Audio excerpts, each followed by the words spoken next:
I'm Robert Timmons, and you're watching Weekly Words.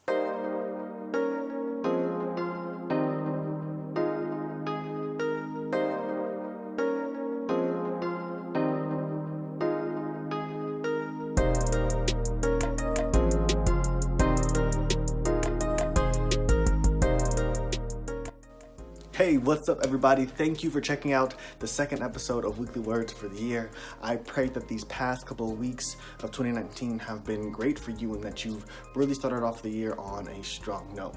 So since we're here, what's your word, right? Last episode I challenged everybody with finding one word or phrase that could be symbolic for their year, or be a theme for the year, or be something that could propel you into reaching all of your different goals, right? Something that could help keep you accountable, something that can encourage you and inspire you.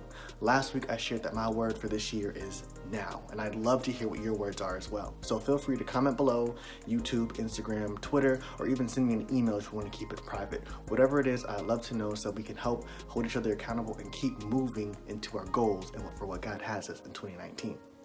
Also, I've been encouraging everybody to write their vision board. So I love to know that you wrote your vision board as well. For anybody who's still working on theirs, I want to show you an example. I want to show you mine so you have something to help guide you as you make yours.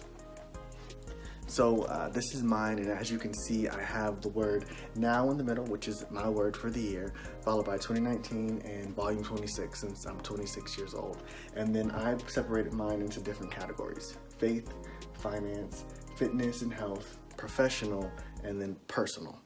And then you can't really see it, but around the side I wrote a scripture, Psalm 23, which is something that I want to remind myself daily this year about, that that the Lord is my shepherd and that I lack nothing, that He's provided me with everything that I need. So again, I encourage everybody to make their vision board, and as you do, feel free to share your vision board with me or with anybody around you, but don't feel forced to. I know that sometimes vision boards can be very private, so whatever feels most comfortable for you. I'll actually be sharing one of my goals in this video, but let's go ahead and get started with this week's discussion.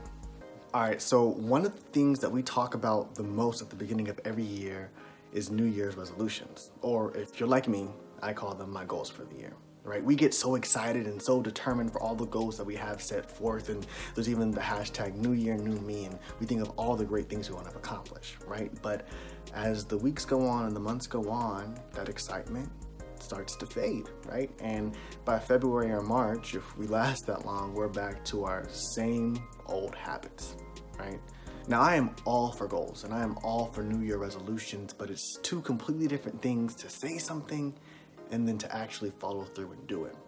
And one of the things that I don't believe that we don't actually talk about is the possibility that we need to change our habits and our posture and our attitude or our lifestyle in order to reach the goals that we set.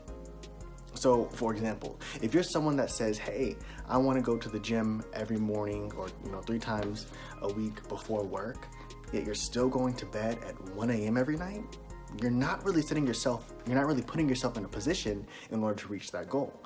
Don't you think that if you're going to be waking up earlier, you also need to go to bed earlier too, right? Put yourself in a position to be successful. If it's really new year, new me, don't you think you need to change some of your habits? How can you be new if you're doing the exact same things that you were doing last year or the year before? So today I wanted to encourage you guys to be strategic in the goals that you're setting, right? There are multiple different goal setting tools out there for you to use, such as SMART goals. Each letter stands for a different word to ensure that your goal is actually something that you can obtain. Right? So whatever works for you, if it's an acronym, if it's a system, if it's some kind of writing down or telling people, do that. But make sure your goals are strategic, right? For me, I like to classify goals as passive or active, right? So passive goal is something that it's not really tangible. It's just like a nice idea, whereas an active goal is something that you can easily monitor and manage. So for example, one of my goals for this year, well, as I was thinking through my goals for this year, I thought to myself, I wanted to read more in 2019, right? Now, the goal of reading more in 2019 itself is a passive goal because there's not anything tangible to it. What classifies as more, right? What was before? How can I measure it as the year goes on? So I thought to myself, okay, well, how many books do I want to read? If I can put a number to it, it can become an active goal. But I didn't know if 5 was not enough, or if 20 was too much, and what it was gonna do. So I kind of thought, okay, well, how long does it take me to read a book? And if it's a really good book, or it's not that long, I can, knock it out in 2 or 3 days, or maybe a week, or maybe if it's a little bit more boring, or there's a little bit more things going on in my life, maybe it's more like 4 weeks, or maybe even more if it's a really boring book.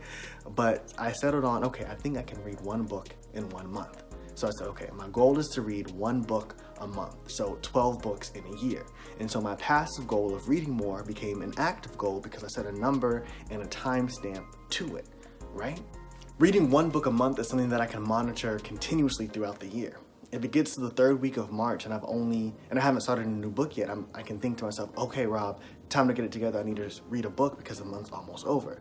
And this is so much better because it's continuous progress checking as opposed to getting to November and thinking, crap, I've only read 2 books. I still have 10 more to go, and trying to rush everything in together.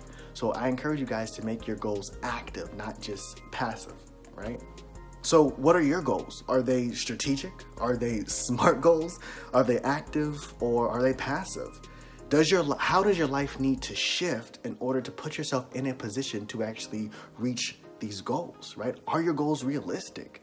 I want to encourage everybody to sit down and make some goals for yourself for this year, and make sure that you can actually measure it as the year goes on, right? And also think about the ways that your life has to change in order to achieve those goals, right? If you're looking to save more money this year, then you probably need to cut back on some of your spending. Maybe you're eating out every single day, and I can tell you from experience, if you just go to the grocery store at the beginning of the week, you can save so much money on making your food at home as opposed to going out to eat every single day or for every single meal.